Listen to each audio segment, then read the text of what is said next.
Jumps are not a special technique for jump pieces only. They are a basic movement skill that appears everywhere. They appear in pieces like this,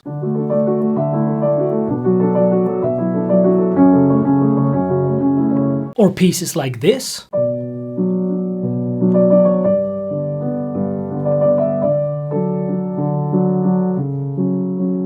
they even appear in pieces like this one.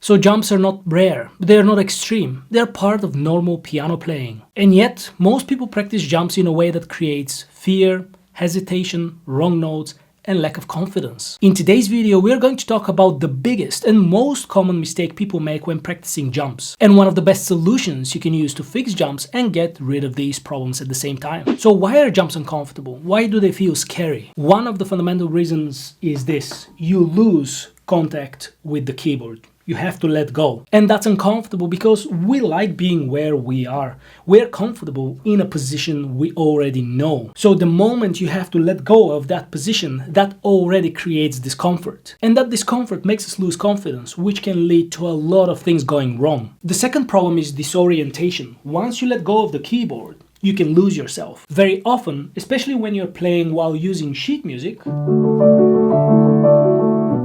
you look at your hands to make sure that you land on the right key. But the moment you look at your hands, you lose contact with the score and you don't know exactly where you are anymore. So what happens now is you are disoriented on the keyboard and in the score. And of course, one of the most obvious problems is the fear of wrong notes. That's something we can all agree on because you can hear it immediately. The piece doesn't sound right. And that fear of wrong notes creates even more lack of confidence, and that alone can completely cripple your playing. So this is why jumps are in general scary and very challenging. But unfortunately, and this is important, jumps are not rare. Like I said at the beginning of the video, they are part of normal piano playing. Even in the most simple pieces, even in the most beautiful and comfortable music, there will be always a place where you have to jump and move from one position to another, or from one key to another. So knowing how to work on jumps and how to solve the problems they present us with already removes a huge part of the fear. So now let's talk about the most common mistake people make when practicing jumps. And that mistake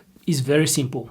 People throw their hands and hope that they land on the right key, like this.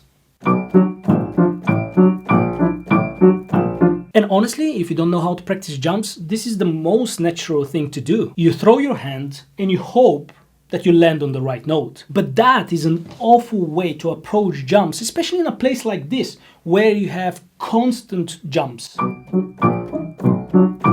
Not just one, but jump after jump after jump. So the biggest mistake you can make is throwing your hand.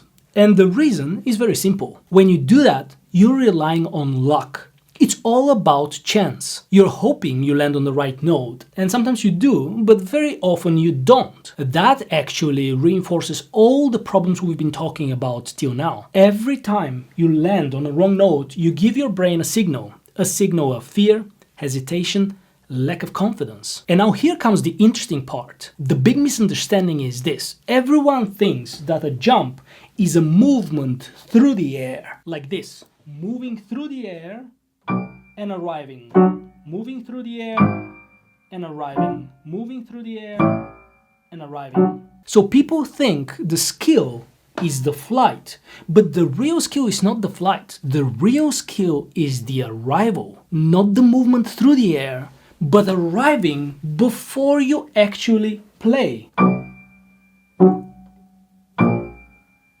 The hand has to arrive on the key before you play the key. I'm already here, I'm already here, I'm already here, I'm already here, I'm already here, I'm already here, I'm already here.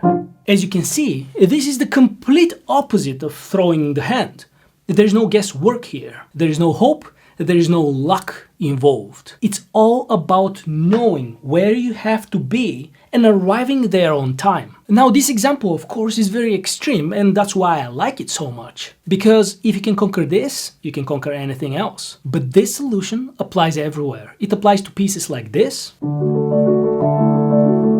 As you see, I'm having a regular fast passage here, and at some point the left hand has to jump and arrive on a different key. Here.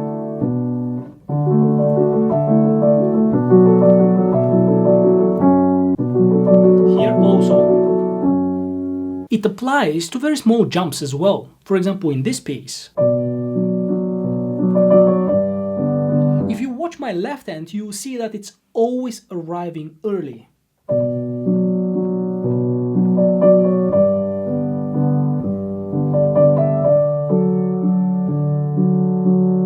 And even in easy, calm pieces,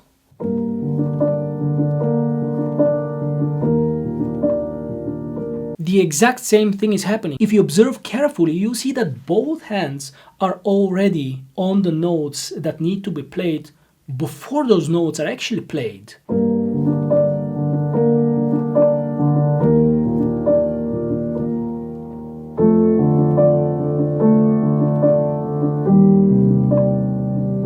That's why this works everywhere. It works in very technical passages with constant jumps, it works in normal pieces with occasional jumps, and it works in very musical, calm, melodic music where you only jump from time to time. So next time you sit behind the piano and start practicing, take a moment and observe your piece. Find and isolate all the spots where you have to transition or jump from one key to another. Very often, whether it's a very simple jump or a more complicated one, you now have the chance to approach those places in a completely different way. Isolate those spots and train your hand to arrive on the key before you play it. Focus on arriving, not on throwing the hand. With time, you'll notice that you move across the keyboard more freely, you play fewer wrong notes, and you feel more confident. And jumps will start to feel more natural even in more complicated technical pieces. And that can really change the way you approach piano playing and the way you feel when you sit behind the piano. If you have questions, feel free to leave them in the comments below. Thank you so much for watching and see you next time.